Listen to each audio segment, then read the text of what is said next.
This gumball represents the 1 million legal immigrants that the United States has taken every year on average since 1990.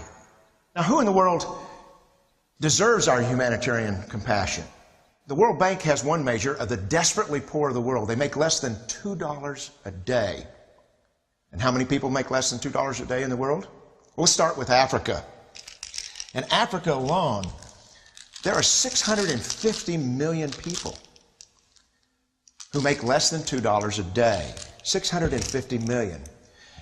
And in India, another 890 million people, desperately poor. China adds another 480 million people, making less than $2 a day.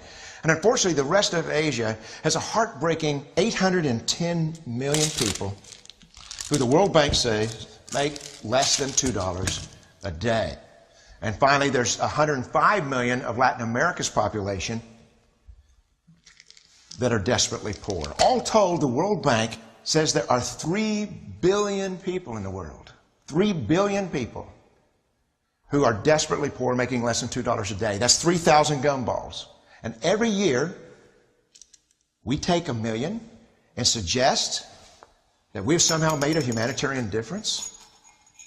Of course, we don't pull our immigrants from these desperately poor populations, do we? These people are too poor, too sick, too disconnected to make it here as immigrants. We tend to pull our immigrants out of the better off poor of the world.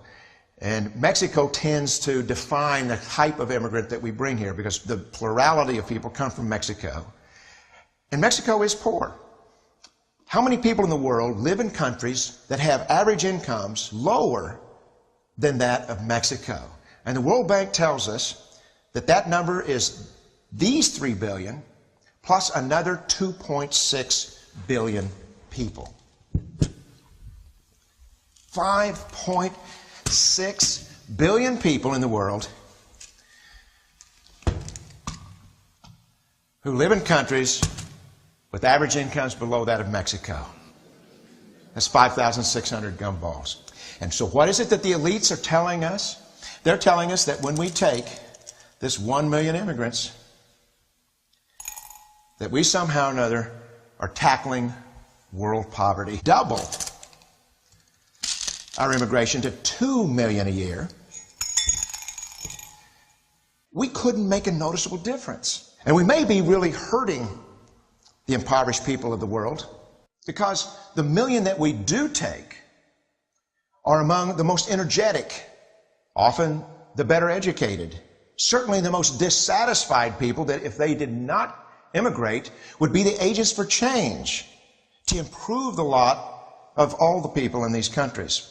The true heroes in the global humanitarian field are the people in these countries who have the wherewithal to immigrate to another country, but instead stay in their countries to apply their skills to help their fellow countrymen.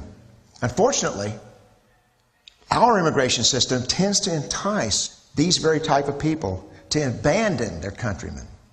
The impossibility of making even a dent is actually worse than it looks here. Because last year, when we took 1 million immigrants, these countries added, births over deaths, 80 million more people into the impoverished population. And this year, Congress is bringing in 1 million legal immigrants. And this year, according to the United Nations, these countries are expected to add another 80 million people. And next year, you can be quite sure that Congress will bring in another 1 million immigrants. And these countries, unfortunately, will be adding another 80 million people into these impoverished nations. We could take 5 million a year, but we'd never get ahead of what's happening in these countries. Not in this century. Don't you see? Immigration can never be an effective or significant way to deal with the suffering people of the world. They have to be helped where they live. 99.9% of them will never be able to immigrate to a rich country. There's no hope for that. They have to bloom where they're planted. The only place that 99.9% of these people can be helped is where they live. Let's help them there.